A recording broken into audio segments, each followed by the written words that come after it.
Hello students, അപ്പോൾ ഇന്നത്തെ ക്ലാസ്സിലേക്ക് കേൾക്കാം. നമ്മളിപ്പം ഇതുവരെ നമ്മൾ എന്താ പഠിച്ചിരുന്നത്?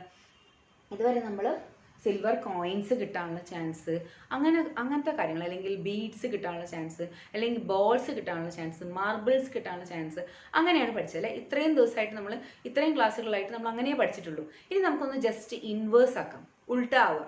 Okay, that is inverse probability. Okay, inverse probability എന്താണെന്ന് കൂടെ നോക്കാം. അതിന് മുമ്പായിട്ട് ഞാനൊരു കാര്യം കൂടെ പറയുന്നുണ്ട്. വൺ വേർഡ് ആയിട്ട് വരുന്ന ക്വസ്റ്റ്യൻ മാത്രമാണ്. ഒരു സബ്ജക്റ്റീവ് അപ്രോച്ച് എന്നൊരു സംഭവമുണ്ട്. പേഴ്സണൽ അപ്രോച്ച് അല്ലെങ്കിൽ സബ്ജക്റ്റീവ് അപ്രോച്ച്. അതായത് ഇപ്പം നമ്മൾ ക്ലാസ്സിലെ കുട്ടികളുടെ ഇപ്പം എനിക്കിപ്പോൾ എൻ്റെ ക്ലാസ്സിലെ കുട്ടികൾ ഏറ്റവും നന്നായി പഠിക്കുന്ന കുട്ടികൾക്ക് നമ്മൾ വിചാരിക്കില്ലേ, ആ കുട്ടിക്ക് ഫസ്റ്റ് റാങ്ക് കിട്ടും. ഒരു 2-3 കുട്ടികളുണ്ടാവും, അതിൽ എപ്പോഴും ഹയസ്റ്റ് ആയിട്ട് എപ്പോഴും കിട്ടുന്ന ഒരു കുട്ടീനെങ്കിൽ ആ കുട്ടീനെ നമ്മൾ പറയും, അവൾക്ക് തന്നെയായിരിക്കും ഇപ്രാവശ്യം ഫസ്റ്റ് റാങ്ക് അല്ലേ? അല്ലെങ്കിൽ ഇപ്പോൾ ഏതൊരു എക്സാമിനാണെങ്കിലും അങ്ങനെ നമ്മൾ പറയില്ലേ? അത് നമ്മുടെ പേഴ്സണലി നമ്മുടെ ഒരു ചിന്താഗതിയാണ് അല്ലേ? അപ്പോൾ എൻ്റെ വിചാരമായിരിക്കില്ല വേറൊരു കുട്ടിക്കുള്ള വിചാരം. That is personal approach. Okay, അപ്പോൾ അല്ലെങ്കിൽ സബ്ജക്റ്റീവ് അപ്രോച്ച് എന്ന് പറയും. അപ്പം അങ്ങനെ ഒരു അപ്രോച്ചും കൂടെ ഈ പ്രോബിലിറ്റിയിൽ വരുന്നുണ്ട്. അത് വൺ മാർക്സ് ക്വസ്റ്റ്യൻ ഒക്കെ ആയിട്ട് വരാറുണ്ട്. ഓക്കെ, നമ്മുടെ പേഴ്സണൽ പ്രോബിലിറ്റി ആയിട്ട് യൂസ് ചെയ്യുന്നത് എന്ത് ടൈപ്പ് ഓഫ് അപ്രോച്ചാണ്, അല്ലെങ്കിൽ അങ്ങനെ ഒരു ആ രീതിയിൽ എക്സാമ്പിളിലൂടെയൊക്കെ ചോദിച്ചിട്ട് അത് what type of approach is that, അങ്ങനെ ഒരു ക്വസ്റ്റ്യൻ ഒക്കെ ചോദിക്കാം. അല്ലാതെ അതിന് വലിയ ഇമ്പോർട്ടൻസ് ഒന്നുമില്ല, കാരണം അത് നമ്മുടെ ബിലീഫാണ് അല്ലേ? മനുഷ്യന്മാരുടെ ബിലീഫിനനുസരിച്ചിട്ടുള്ള ഒരു പ്രോബിലിറ്റിയാണ് എന്ത്? പേഴ്സണൽ പ്രോബിലിറ്റി അല്ലെങ്കിൽ subjective approach. Okay, subjective probability എന്നൊക്കെ പറയും. അപ്പോൾ അതിന് അത്രയും പ്രാധാന്യമുള്ളതുകൊണ്ടാണ് ഞാൻ ഇതിൻ്റെ ഇടയിൽ കൂടെ കയറി പറഞ്ഞത് കേട്ടോ. അപ്പോൾ എക്സിയോമാറ്റിക് അപ്രോച്ചിൻ്റെ അത് ഇമ്പോർട്ടൻ്റ് ആണ്, പക്ഷേ സബ്ജക്റ്റീവ് അപ്രോച്ച് ഇമ്പോർട്ടൻ്റ് അല്ല. 1 മാർക്സ് ക്വസ്റ്റ്യൻ പ്രതീക്ഷിച്ചാൽ മതി. ഓക്കെ, അത് ചിലപ്പം നെഗ്ലക്ട് ചെയ്യുകയും ചെയ്യാം. 1 മാർക്സ് നമുക്ക് പോയിക്കൊണ്ട എന്ന് കരുതി മാത്രം ഞാൻ ഇതിൻ്റെ ഇടയിൽ കൂടെ പറഞ്ഞെന്നുള്ളൂ കേട്ടോ. ഓക്കെ, നെക്സ്റ്റ് നമുക്ക് പറയാനുള്ള ബേസ് തിയറം. അപ്പോൾ ഞാനിപ്പോൾ പറഞ്ഞുകൊണ്ട് വന്നത് വെച്ചാൽ ഇതുവരെ നമ്മൾ പഠിച്ചുകൊണ്ടിരുന്നത് എന്താണ്? ബീഡ്സിൻ്റെ കഥ, ബോൾസിൻ്റെ കഥ. ബോൾസ് എങ്ങനെ കിട്ടും, അല്ലെങ്കിൽ ബീഡ്സ് എങ്ങനെ കിട്ടും, അല്ലെങ്കിൽ മുത്തുകൾ എന്താ പറയുക, ബലൂൺസ് എങ്ങനെ കിട്ടും, അങ്ങനെയുള്ള ക്വസ്റ്റ്യൻ. സിൽവർ കോയിൻസ് എങ്ങനെയാണ് കിട്ടുന്നത്, അങ്ങനെയുള്ളതാണ് പഠിച്ചത് അല്ലേ?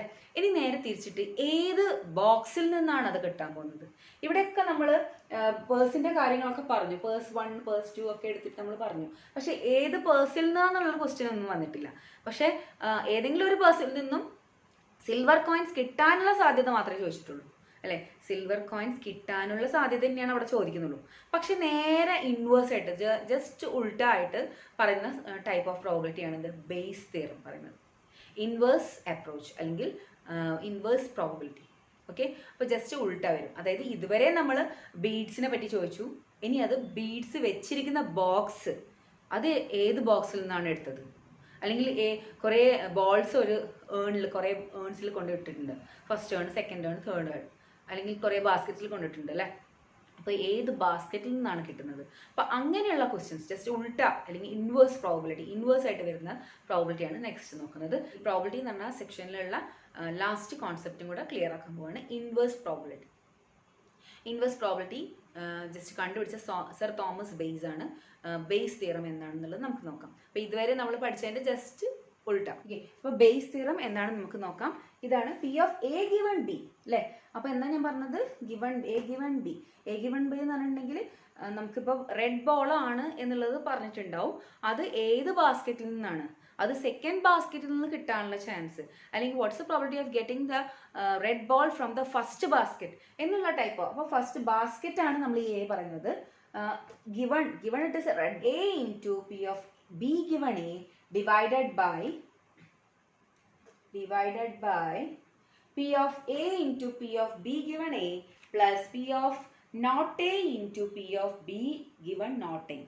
എന്താ സംഭവിച്ചാൽ ഈ നോട്ട് എ എന്ന് പറയുന്നത് കോംപ്ലിമെന്റ് തന്നെയാണ് ഞാൻ ഉദ്ദേശിച്ചത് കേട്ടോ.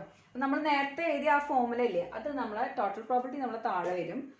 പിന്നെ ഇത് conditional probability, multiplication rule. Multiplication rule divided by total probability. Total probability എങ്ങനെയാണ് വരുന്നത്? P of A into P of B given A plus P of not A into P of B given not A. അപ്പോൾ generally പറയുകയാണെങ്കിൽ ഇപ്പോൾ P of A അല്ലാത്തതൊക്കെ P of B വരാം, P of C വരാം, P of D വരാം, അങ്ങനെ എത്ര വേണമെങ്കിലും വരാം, ഡി ആവും. അപ്പോൾ നമുക്ക് ഇതിൻ്റെ ബേസിസിൽ കണക്ക് ചെയ്യാം. Okay, 2 earns 1 and 2 contain respectively 3 white, 3 വൈറ്റും 2 ബ്ലാക്കും. ഫസ്റ്റ് ഏണിൽ 3 white and 2 black, and second ഏണിൽ 2 white and 4 black. 2 white and 4 black. Okay, ഇത് സെക്കൻഡ് ഏണിലാണ്, ഇത് ഫസ്റ്റ് ഏണിൽ കേട്ടോ. ഇത് ഫസ്റ്റ്, ഇത് second. One ball is transferred from one urn to second urn. First ഏണിന്ന് സെക്കൻഡ് ഏണിലേക്ക് ഇട്ടിട്ടുണ്ട്, ഒരു ബോൾ ട്രാൻസ്ഫർ ചെയ്തിട്ടുണ്ട്. And then one is drawn from the latter. പിന്നെ നമ്മൾ രണ്ടാമത്തേന്ന് എടുത്തിട്ട് ഒന്ന് എടുത്തിട്ടുമുണ്ട്. It happens to be white. Okay, ഒരു ബോൾ രണ്ടാമത്തേതിൽ നിന്ന് എടുക്കുകയും ചെയ്തു. ഇനി രണ്ടാമത്തെ ബോളിൽ നിന്ന് എടുത്തപ്പോൾ it happens to be white. What is the probability that the transferred ball was white? ആ ട്രാൻസ്ഫേർഡ് ബോൾ, ആദ്യം നമ്മൾ ഒരു ബോൾ എടുത്തിട്ട് ഫസ്റ്റ് ഏണിന്ന് സെക്കൻഡ് ഏണിലേക്ക് നമ്മൾ ട്രാൻസ്ഫർ ചെയ്തില്ലേ, എന്നിട്ട് സെക്കൻഡ് ഏണിന്ന് ഒരു ബോൾ എടുത്തു, അപ്പോൾ അത് കിട്ടിയത് വൈറ്റ്. അപ്പോൾ രണ്ടാമത്തെ ഏണിൽ നിന്നും നമുക്ക് കിട്ടിയിരിക്കുന്നത് വൈറ്റ് ആണ്. അപ്പോൾ വൈറ്റ് ആണെന്ന് it is given that, condition തന്നെ, it is given that it is white ball. ഇനി നമ്മൾ ചോദിച്ചിരിക്കുന്നത് എന്താണ്? What is the probability that the transferred ball was white? അപ്പോൾ നേരത്തെ ട്രാൻസ്ഫർ ചെയ്ത, അതായത് ഫസ്റ്റ് ബോളിൽ നിന്നും ട്രാൻസ്ഫർ ചെയ്ത ബോൾ വൈറ്റ് ആകാനുള്ള ചാൻസ്. അപ്പോൾ ക്വസ്റ്റ്യൻ ഇങ്ങനെയും വരാം കേട്ടോ. അപ്പം അധികം ഉൾട്ടയായിട്ടാണ് ചോദിക്കാറെങ്കിലും ഇതിപ്പം ഡയറക്റ്റ്ലി ക്വസ്റ്റ്യൻ എന്ത് ചോദിച്ചിട്ടില്ല, ഫസ്റ്റ് ഏൺ ആവാനുള്ള ചാൻസ് അല്ലെങ്കിൽ സെക്കൻഡ് ഏൺ ആവുന്ന ചാൻസ് എന്ന് ചോദിച്ചിട്ടില്ല. പക്ഷേ ഇങ്ങനെ ചോദിച്ചു, ട്രാൻസ്ഫേർഡ് ബോൾ വൈറ്റ് ആവാനുള്ള ചാൻസ്. അപ്പോഴും അവിടെ എന്താണ് ക്വസ്റ്റ്യൻ ചോദിച്ചിരിക്കുന്നത്? അത് ഫസ്റ്റ് ഏണിൽ നിന്നും സെക്കൻഡ് ഏണിൽ നിന്ന്. അപ്പോൾ അവിടെ ഏണിനാണ് അവിടെ പ്രാധാന്യം എന്നുള്ളത് ക്ലിയർ ആയല്ലോ. ഓക്കെ, അപ്പോൾ ക്വസ്റ്റ്യൻ ചോദിച്ചിരിക്കുന്നത് ബോൾ ട്രാൻസ്ഫറിങ് ആണ് ചോദിച്ചിരിക്കുന്നത്. ബോളിൻ്റെ ക്വസ്റ്റ്യൻ തന്നെയാണ് വന്നിരിക്കുന്നത്. പക്ഷെ നിങ്ങൾ കൺഫ്യൂഷൻ ആവേണ്ട ആവശ്യമില്ല, കുറച്ചും കൂടെ ആലോചിച്ചാൽ മതി. ആലോചിക്കുമ്പോൾ ക്ലിയർ ആവും. അത് ബോൾ ട്രാൻസ്ഫർ എവിടുന്ന്, one ball first urn to second ball. അപ്പോൾ തന്നെ അവിടെ ഏണിനാണ് അവിടെ പ്രാധാന്യം എന്നുള്ളത് മനസ്സിലായി. ഇനി നമുക്ക് നോക്കാം ക്വസ്റ്റ്യൻ എങ്ങനെയാണ് ചെയ്യേണ്ടത്, എങ്ങനെ നോക്കാം. കണ്ടീഷൻ, ഗിവൺ കണ്ടീഷൻ എന്ന് പറയുന്നത് സെക്കൻഡ് ഏണിൽ നിന്നും കിട്ടിയ ബോൾ ഏതാണ്? അത് വൈറ്റ് ആണ് അല്ലേ. അപ്പോൾ അത് ലെറ്റ് ഇറ്റ് ബി എ.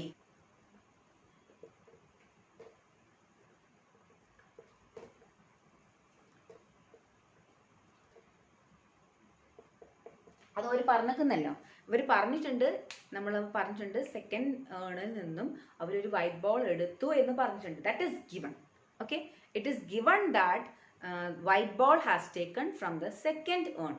അത് നമ്മൾ അവിടെ എഴുതി വെച്ചു, എ. ഓക്കെ, ഇനി നമുക്ക് പറയാനുള്ളത് രണ്ട് കണ്ടീഷൻസ് ആണ്. ഏതൊക്കെ കണ്ടീഷൻസ്? ഒന്ന് B1ഉം B2 ആക്കിയിട്ട് എടുക്കാം. ഒന്നാമത്തത് എന്താണ്? B1 എന്ന് പറയുന്നത് ദാറ്റ് സെലക്ട് ദ ട്രാൻസ്ഫർ ഇല്ല, ട്രാൻസ്ഫർ ചെയ്യുന്നില്ല, transfer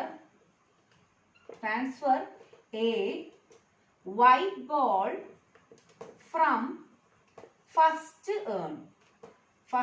earn to second urn. രണ്ടാമത്തെ ഏണിലേക്ക് നമ്മൾ ട്രാൻസ്ഫർ ചെയ്യുന്നു. ഫസ്റ്റ് ഏണിൽ നിന്നും സെക്കൻഡ് ഏണിലേക്ക് ട്രാൻസ്ഫർ ചെയ്തിരിക്കുന്നത് വൈറ്റ് ബോൾ ആണ്. ഇനി ബ്ലാക്ക് ബോൾ ആണെങ്കിലോ, നേരത്തെ നമ്മൾ സെലക്ട് ചെയ്തിട്ട് നമ്മൾ അവിടുന്ന് ട്രാൻസ്ഫർ ചെയ്തത് ബ്ലാക്ക് ബോൾ ആണെങ്കിലോ, അപ്പോൾ അതും ഒരു ഓപ്ഷൻ വേണ്ടേ? അപ്പോൾ നമ്മുടെ ബേസ് തിയറത്തിൽ എപ്പോഴും ഒരു ബി കോംപ്ലിമെന്റ് ഉണ്ടാവും, അല്ലെങ്കിൽ നോട്ട് ബി അല്ലേ. അപ്പോൾ അതായത് ബിയിൽ ഇല്ലാത്തത്, അപ്പോൾ അത് തന്നെയാണ് നമ്മളിവിടെ എഴുതാൻ പോകുന്നത്. B2 transfer A black ball from earn 1 to earn 2. Okay, അപ്പോൾ ഏൺ 1ൽ നിന്നും ഏൺ 2ലേക്ക് നമ്മൾ ട്രാൻസ്ഫർ ചെയ്തത് ബ്ലാക്ക് ആണെങ്കിലോ, ദാറ്റ് ഈസ് റിട്ടേൺ ഹിയർ. അപ്പോൾ നമ്മുടെ ക്വസ്റ്റ്യൻ എന്താണ്? ഇനി ക്വസ്റ്റ്യനും അനുസരിച്ച് നമുക്കിത് എഴുതണ്ടേ. അപ്പോൾ ക്വസ്റ്റ്യൻ ആ നേരത്തെ ട്രാൻസ്ഫർ ചെയ്ത ബോൾ ആണ് വൈറ്റ് എന്നുള്ളതാണ് കിട്ടേണ്ടത്. അപ്പോൾ ട്രാൻസ്ഫേർഡ് ബോൾ, നേരത്തെ ട്രാൻസ്ഫർ ചെയ്ത white ball from earn 1 to, അപ്പോൾ നമുക്ക് കാണേണ്ടത് probability of B1 given A. Given A എന്ന് പറഞ്ഞാൽ എന്താ അവിടെ? ഗിവൺ എ എന്ന് പറയുന്നത് the probability that the selection of white ball from earn 2. അപ്പോൾ നമുക്ക് ഇത്രയും ഇതാക്കിയിട്ട് എഴുതണമെന്നില്ല, നമ്മൾ ഇതേ കണ്ടീഷൻ തന്നെ എഴുതാനും മതി കേട്ടോ. അതായത് നമ്മളുടെ കണ്ടീഷൻ എന്താണ്? Condition, it is given that it is white ball from earn 2. It is given that it is a white ball from earn 2. What is the probability? What is the probability that the transferred ball, that the transfer ചെയ്ത ball എന്തായിരിക്കാനുള്ള chance? White ആവാനുള്ള chance. അപ്പോൾ transferred ball എന്ന് പറയുന്നത് എന്താണ്? അത് ഇതിൽ നിന്നാണ് ട്രാൻസ്ഫേർഡ് ബോൾ അല്ലേ. Transfer from 1 to 2. White ball transfer ചെയ്യാനുള്ളതാണ്. ബ്ലാക്ക് ബോൾ ആയിരുന്നെങ്കിൽ നമുക്ക് B2 എഴുതിയാൽ മതിയായിരുന്നു. അപ്പൊ ഞാൻ ഇതൊന്നും മാറ്റി എഴുതുന്നുണ്ട്. Probability of B1 given A. അപ്പൊ നമുക്ക് ഫോർമുലയിലേക്ക് എഴുതാം. P of B1 given A ആണെങ്കിൽ ഫോർമുല എന്താണ്? P of B1 into P of A given B1. നിങ്ങൾ ഫോർമുല പഠിക്കാൻ എളുപ്പമാണെന്ന് പറഞ്ഞാൽ നിങ്ങൾക്ക് ഈ ഒരു കണ്ടീഷൻ കറക്റ്റ് ആയിട്ട് എഴുതാൻ പറ്റിയിട്ടുണ്ടെങ്കിൽ ജസ്റ്റ് ഇതിന്റെ ഈ ഫസ്റ്റത്തെ മുകളിലുള്ള കണ്ടീഷൻ ഇല്ലേ B1, അത് ഇവിടെ എടുത്ത് എഴുതുക. എന്നിട്ട് ജസ്റ്റ് ഇതിന്റെ ഉൾട്ട ഇവിടെ എന്താണോ ഉള്ളത് അതിന്റെ ഉൾട്ട എഴുതുക. A given B1 just opposite. Okay, divided by. ഇനി എന്താ ചെയ്യേണ്ടത് വെച്ചാൽ ഇതേ സാധനം തന്നെ താഴെ എഴുതാം. B1 into P of A given B1 തന്നെ എഴുതാം. ഓക്കെ, ഇനി എന്താ ചെയ്യേണ്ടത്? ഇതിലില്ലാത്തത് B1-ലില്ലാത്തതാണ് നോട്ട് B അല്ലെങ്കിൽ പറഞ്ഞിട്ടുണ്ടെങ്കിൽ അതിലില്ലാത്ത B1-ൽ അല്ലെങ്കിൽ പിന്നെ എന്താ ഉള്ളതിൽ B2-ലായിരിക്കണം. P of B2 into P of A given B2. അപ്പൊ ഇതെന്താണ് ഒന്നുകൂടെ ഇതിന്റെ അർത്ഥം പറഞ്ഞുതരാം. അതായത് നമ്മൾ ഇപ്പൊ കണ്ടുപിടിക്കുന്നത് A എന്ന് പറയുന്നത് എന്താണ്? നമ്മൾ എന്താ എടുത്തിരിക്കുന്നത്? സെക്കൻഡ് ഏണിൽ നിന്നും വൈറ്റ് കിട്ടി, ദാറ്റ് ഈസ് ഗിവൺ അല്ലെ. എന്നിട്ട് ഫസ്റ്റ് ഏണിൽ നിന്നും സെക്കൻഡ് ഏണിലേക്ക് ട്രാൻസ്ഫർ ചെയ്തത് വൈറ്റ് ബോൾ ആകാനുള്ള ചാൻസ് ആണ് അവർ ചോദിച്ചത്. അപ്പൊ നമ്മൾ അങ്ങനെ തന്നെ അതാണ് B1 നമ്മൾ കൊടുത്തിരിക്കുന്നത്. B1 given A എന്ന് പറയുമ്പോൾ B1 നമ്മൾ അതാണ് കൊടുത്തിരിക്കുന്നത്. നമ്മളിവിടെ കൊടുത്തിരിക്കുന്നത് transfer a white ball from earn 1 to earn 2. Okay, എന്നിട്ട് നമ്മൾ ആ ഫോർമുല അത് അങ്ങനെ തന്നെ പഠിച്ചു വെക്കുക. ഈ നിങ്ങൾക്ക് മനസ്സിലായല്ലോ? ആ മനസ്സിലായ ക്വസ്റ്റ്യന് ഒന്ന് ജസ്റ്റ് ഞങ്ങളുടെ ഫോർമുലയിലെ അപ്ലിക്കേഷൻ കൊടുക്കുക. ഈ മുകളിലുള്ള സാധനം പ്രോബിലിറ്റി ഓഫ് B1 എന്ന് എഴുതുക. എന്നിട്ട് ഇൻറ്റു പ്രോബിലിറ്റി ഓഫ് ഇവിടെ എന്താണോ ഉള്ളത് അതിന്റെ ഉൾട്ട എഴുതുക. ഉൾട്ട ജസ്റ്റ് ഓപ്പോസിറ്റ്. ഓക്കെ, തല തിരിച്ചെഴുതുക, അതാണ് ഉദ്ദേശിക്കുന്നത്. ഇവിടെ B1 given A എന്നുള്ളതാണെങ്കിൽ A given B1 എഴുതുക. ഡിവൈഡഡ് ബൈ ഈ സംഭവം അതേപോലെ തന്നെ എടുത്തെഴുതുക. പ്ലസ് അതിലില്ലാത്തത് നോട്ട്, അതായത് നോട്ട് B1. B1-ൽ അല്ലെങ്കിൽ പിന്നെ B2-ലല്ലേ ഉള്ളത് കേസ്. ഓക്കെ, അപ്പൊ ട്രാൻസ്ഫറിങ് B2 എന്നുള്ള കേസ് വന്നു. അപ്പൊ അതാണ് എഴുതിയിരിക്കുന്നത്. ഓക്കെ, ഇനി നമുക്ക് ഇതിന്റെയൊക്കെ വാല്യൂസ് വേണം അല്ലെ. P of A given B1 എന്ന് പറഞ്ഞ അർത്ഥം എന്താ? ഇപ്പൊ P of B1 എന്ന് പറഞ്ഞാൽ നിങ്ങൾക്ക് അറിയാം അല്ലെ. ഇതിന്റെ അകത്ത് P of B1 എന്നുള്ളത് നിങ്ങൾക്ക് അറിയാം. എന്താ P of B1? Transferring a white ball from first urn to second urn. ആദ്യം എടുത്ത ബോള് അത് സെക്കൻഡ് ഏണിലേക്ക് വൈറ്റ് ബോൾ ആവാനുള്ള ചാൻസ്. വൈറ്റ് ബോൾ ആവാനുള്ള ചാൻസ് എന്ന് പറഞ്ഞാൽ ഫസ്റ്റ് ഏണിലുള്ള വൈറ്റ് ബോളിന്റെ എണ്ണം എത്രയാ? 3 എണ്ണമാണ്. 3 എണ്ണം ഔട്ട് ഓഫ് മൊത്തം എത്ര എണ്ണം ഉണ്ട്? മൊത്തം 3 + 2 5. 5 ബോൾസ് 3 ആകാനുള്ള ചാൻസ്. അതാണ് B1. ഓക്കെ, 3/5 ആണല്ലോ. ഇനി probability of A given B1. A given B1 എന്ന് പറഞ്ഞാൽ അർത്ഥം എന്താ? B1 എന്ന് പറയുന്നത് നമ്മൾ ട്രാൻസ്ഫർ ചെയ്തിരിക്കുന്നത് വൈറ്റ് ആണ് എന്നുള്ളത് നമ്മൾ അങ്ങോട്ട് അസ്യൂം ചെയ്തു.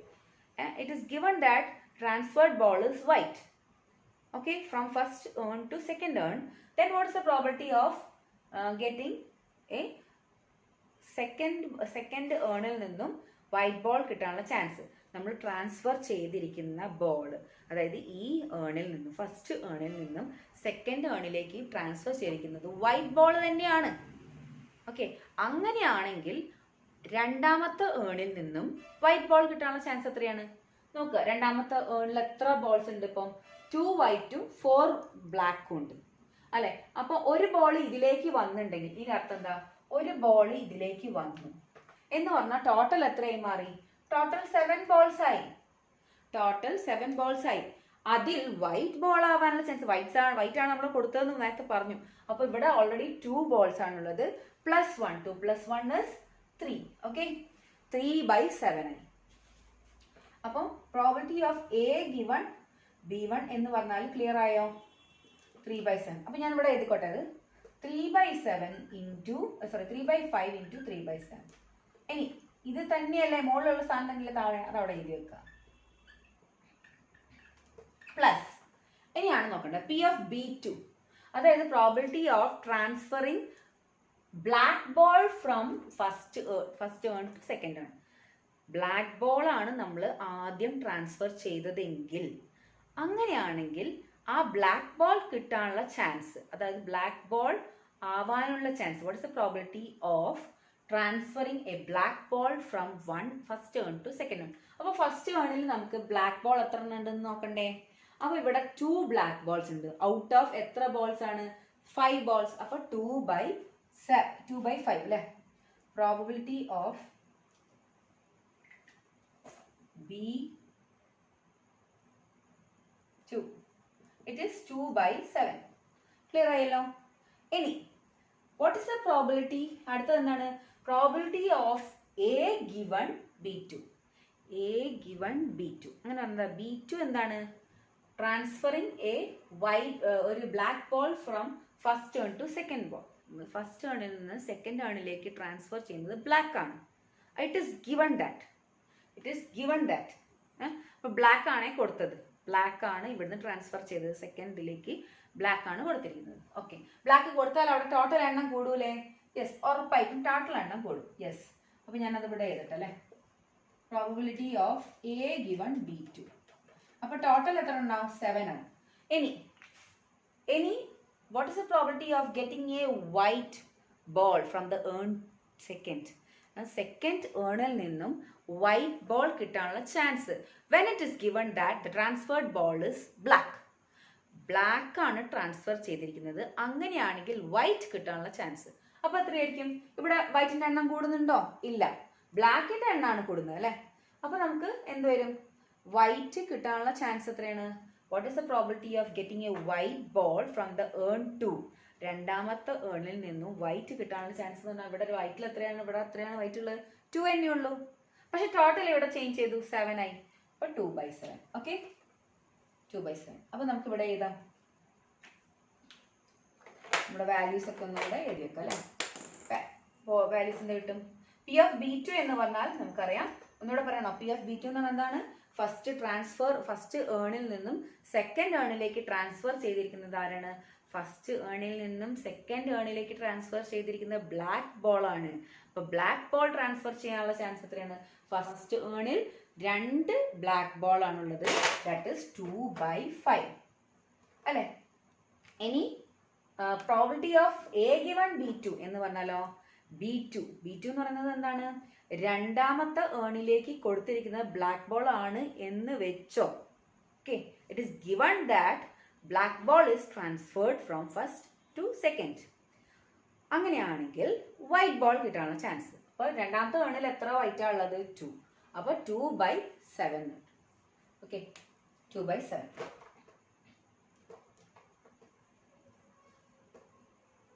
ഓക്കെ, 2/7. ഇനി നമുക്ക് അവിടെ ഇൻറ്റു ചെയ്ത് എഴുതിയാൽ മതിയല്ലോ. 3/5 × 3/7 എന്ന് പറഞ്ഞാൽ എന്ത് കിട്ടും? 3 × 3 9. 9/35 കിട്ടും അല്ലേ? താഴെ എന്ത് കിട്ടും? 3 × 3 9.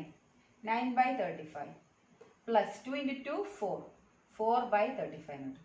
അതായത് 9/35 അങ്ങനെ തന്നെ വെക്കട്ടെ. 9/35 പ്ലസ് 4/35 എങ്ങനെയാ എഴുതുക? 9/35 പ്ലസ് 4/35 എന്ന് പറഞ്ഞിട്ടുണ്ടെങ്കിൽ 35 ആണ് താഴെ ഉള്ളത്. അതിനൊരു മാറ്റവും ഇല്ല. 9 + 4 13 അങ്ങോട്ട് ചെയ്താൽ മതി. That is 13. 9 + 4 13 ആണ് അല്ലേ? 13/35. ഇനി A/B/C/B എന്ന് പറഞ്ഞാൽ ബിയും ബിയും കട്ടായി പോകും. A/C മാത്രം. That is 9/13. ഓക്കെ, അപ്പോൾ 13ൽ 9 ചാൻസസ് ആണ് എന്താവാനുള്ള ചാൻസ്? സെക്കൻഡ് ഏണിൽ നിന്നും വൈറ്റ് കിട്ടിയിട്ടുണ്ട്. അങ്ങനെയാണെങ്കിൽ ഫസ്റ്റ് ഏണിൽ നിന്നും ഫസ്റ്റ് ഏണിൽ നിന്ന് സെക്കൻഡ് ഏണിലേക്ക് ട്രാൻസ്ഫർ ചെയ്തത് വൈറ്റ് ആകാനുള്ള ചാൻസ് 9/13 ആണ്. അപ്പോൾ കുറച്ച് നല്ല ചാൻസ് ആണല്ലേ ആ വൈറ്റ് ബോൾ തന്നെ ആവാനുള്ള ചാൻസ് അല്ലേ? ഓക്കെ, അപ്പോൾ ഇത്രയാണ് ഇങ്ങനെ ഒരു പ്രോബ്ലം വന്നിട്ടുണ്ടെങ്കിൽ ചെയ്യേണ്ടത്. അപ്പോൾ ഇച്ചിരി ബുദ്ധിമുട്ടുണ്ടെന്ന് അറിയാം. എന്നാൽ കൂടെ ഇനി നമുക്ക് കുറച്ച് മിസ്ലീനിയസ് പ്രോബ്ലംസും ചെയ്യാം കേട്ടോ. അപ്പോൾ ഇത്രയും ആണ് പോർഷൻസ്. നമുക്ക് ഇനി ഇത്രയേ ഉള്ളൂ ഈ ചാപ്റ്ററിൽ, അതായത് പ്രോബബിലിറ്റി എന്ന് പറഞ്ഞ ചാപ്റ്ററിൽ ഇത്രയേ ഉള്ളൂ. നമ്മൾ ആ പ്രോബബിലിറ്റിയിൽ ഇമ്പോർട്ടൻ്റ് ആയിട്ട് നിങ്ങൾ പഠിക്കേണ്ടത് ഇൻഡിപെൻഡൻറ്റ് ഇവൻറ്റ്സ്, ഡിപ്പെൻഡൻറ്റ് ഇവൻറ്റ്സ് മറന്നു പോകരുത്. പിന്നെ ആ കോൺസെപ്റ്റ്സ് ഒക്കെ ഒന്ന് ക്ലിയർ ആക്കി വെക്കുക. വാട്ട് ഈസ് പ്രോബബിലിറ്റി മസ്റ്റായിട്ടും പഠിച്ചു വെച്ചിരിക്കണം. പിന്നെ വാട്ട് ഈസ് ക്ലാസിക്കൽ പ്രോബബിലിറ്റി, എന്താണ് classical probability? Favourable outcomes divided by total number of outcomes അല്ലേ? എംപിറിക്കൽ പ്രോബബിലിറ്റി എന്ന് പറഞ്ഞാൽ എന്താ? Limit n tends to infinity, same thing. m/n, that is favorable outcomes by total number of outcomes. അതായത് number becomes large അല്ലെ? Empirical probability. പിന്നെ axiomatic probability ആണ്. Axiomatic പ്രോബബിലിറ്റിയിൽ എന്തൊക്കെയാണ് കണ്ടീഷൻസ്? ഒന്ന് P of A equal to 0, P of S is equal to 1, പിന്നെ 0 less than or equal to P of A less than or equal to 1, and P of A union B is equal to P of A plus P of B. ഇത് 3 കണ്ടീഷൻസും okay ആണെങ്കിൽ then probability is going to happen അല്ലേ. പിന്നെ next എന്ന് പറയുന്നത് conditional probability ആണ്. P of A given B is equal to P of A intersection B by P of B അല്ലേ. പിന്നെ തോമസ് ബേസിൻ്റെതും കൂടെ ഒന്ന് ഓർത്ത് വയ്ക്കാം. അപ്പോൾ ഇത്രയാണ്. ഇനി മിസ്സലേനിയസ് ആയിട്ട് ഞാനൊരു ക്ലാസ്സും കൂടെ എടുത്തു തരാം. പിന്നെ നമുക്ക് പ്രോബിലിറ്റി ഡിസ്ട്രിബ്യൂഷനിലേക്ക് പോകാം. ഓക്കെ, ശരി.